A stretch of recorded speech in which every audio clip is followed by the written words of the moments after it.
Good morning, artists. Today I'm going to make a little video showing you how to do the castle value drawings.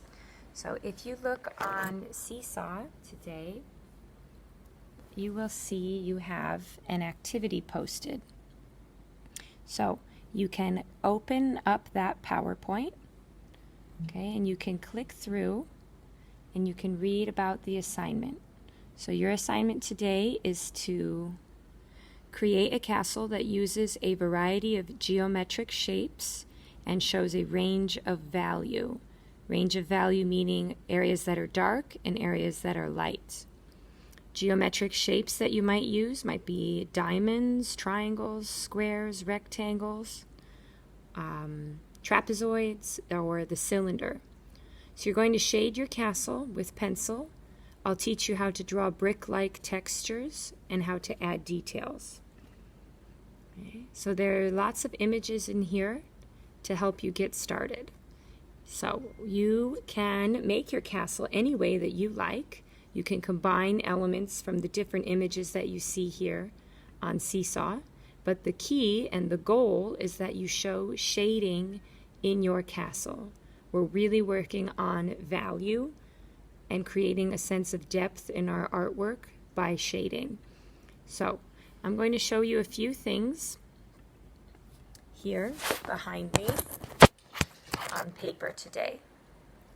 So when you are creating your castles, as I said, you can set them up in any way that you like. But we're going to really make sure that you're trying to create shading in your castle. So I'm going to create a tower to start. A tower has a cylinder-like shape in castles. So I'm going to go like this. So we've got two parallel lines, vertical lines. And I'm going to make a curved line like this across. Okay? And now I'm going to put on the tower or the roof. So I'm going to put a dot where I want the top of it to go. And then I can connect like this with my ruler. And there's my tower. Now, how do you create shading in your tower? You can shade here on this side. Okay. All right, on this side of the tower, and blend with your finger. And this shape is a cylinder shape, which we practiced yesterday. So you can create shading on this side of the cylinder, okay, and work your way to about halfway in. And then blend it a bit. And then there's shading on this side as well. And we remember that the cylinder has a strong highlight in the middle. So there's shading on either side, but not in the middle, not in the center so much. And I blend with my finger. And now I have a shaded tower, but it's missing some interesting details. So I'm going to add some texture to the roof by doing curved lines like this. And I want it to have kind of like a look of maybe shingles. So I can do some vertical lines like this now. Okay. To just make the roof look a little bit more interesting. I can add windows to the tower. I'm going to put 3 right there, and I'm going to do this shape for my windows, the kind of curved archways.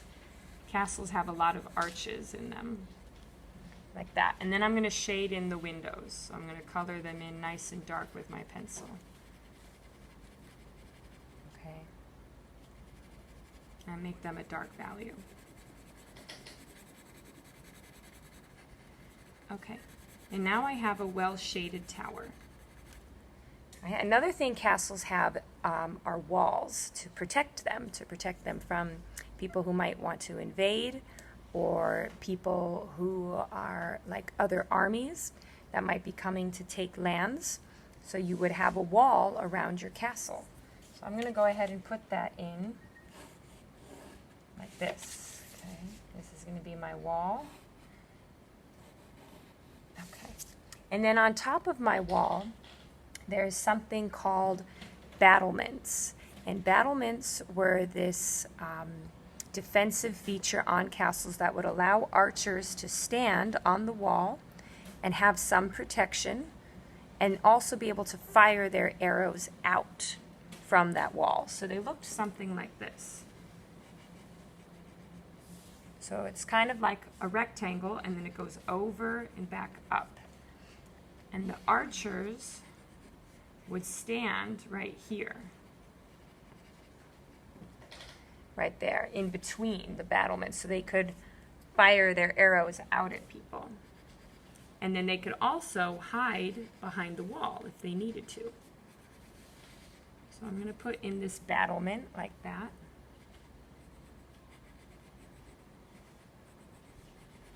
Okay, on my castle. I'm also going to put in a doorway here, like an arch. This might be the main way into the castle. Okay, and you could create a door by putting a line down the middle of it. Okay, and now I'm going to add a brick-like texture to the wall. So what I'm going to do is I'm going to do some small stones, like around the archway, so little small squares going up like this.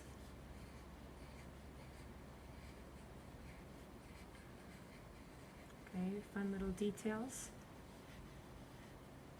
Okay, and then I could add more here on the sides. So I'm just adding square-like shapes that sort of have rounded edges to the wall to make it look like stones.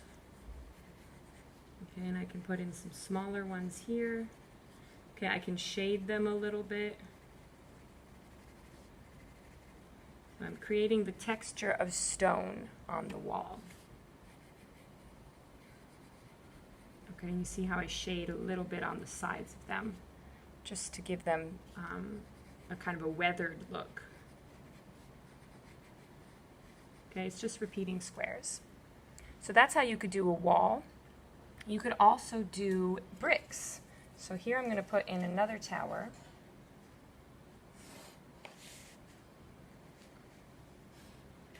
Okay, like this. And for this tower, I'm going to give it a different top than the other one. So I'm going to put kind of a trapezoid shape on top of it, like this, by having my lines go out diagonal and then bringing it straight across.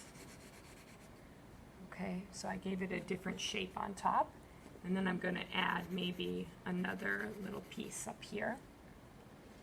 Okay. And I'll put a battlement up there. Maybe this is an area where I also want to have some defenders, some archers. There's my battlement. I'm going to put in some windows. Shade them in.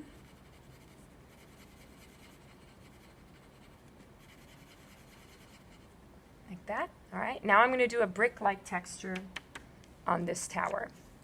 So I'm just going to do horizontal lines all down the tower like this. And I'm going to try to keep them evenly spaced. All right. And I'm moving down my paper. And you can see how the lines are even, trying to keep them so not one section is bigger than the other.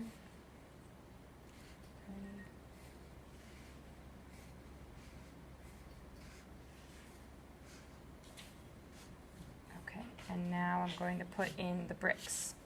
So the bricks are just vertical lines like this. And then when you do the next row, you put your vertical line, okay, in the middle of the brick above.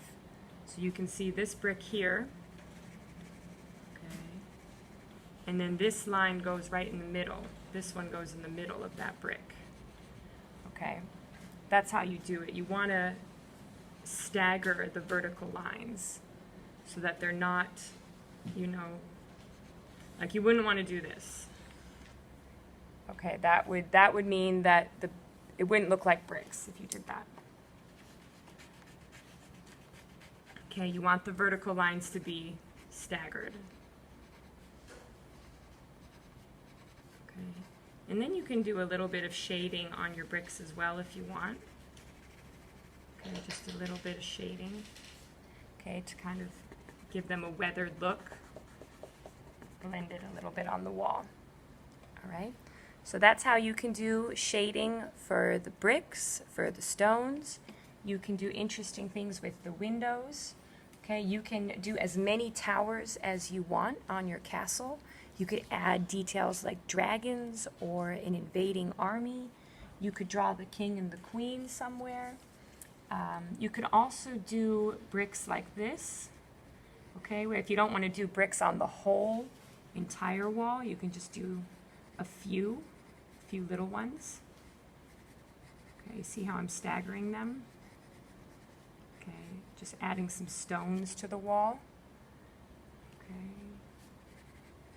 And then you could put in the keep. The keep is the main tower that's behind the wall. That would be the area where the castle's owners would live. It's the safest part of the castle because it's in the middle of the castle and it's inside all the walls. So think of the keep as like the tallest tower. So my keep I'm going to put right here. Okay, and I could put, a trapezoid roof on it. Okay, and then I could keep it going up and put a tower on top. Okay, really try to use your geometric shapes when you're creating your castle. Okay. Study the windows and doors to add fun details. And make sure you are using your pencil to shade today. If you want to add some color, you could get a brown and a black colored pencil. Okay, and you can do your shading with these as well. Okay, you can shade by putting your pencil on its belly. Okay. Like that, just to add a little bit more color to the castle. Okay, but the key is that you're really practicing your shading and blending today. All right. So I'm really excited to see your castles, and make sure you post a picture on Seesaw.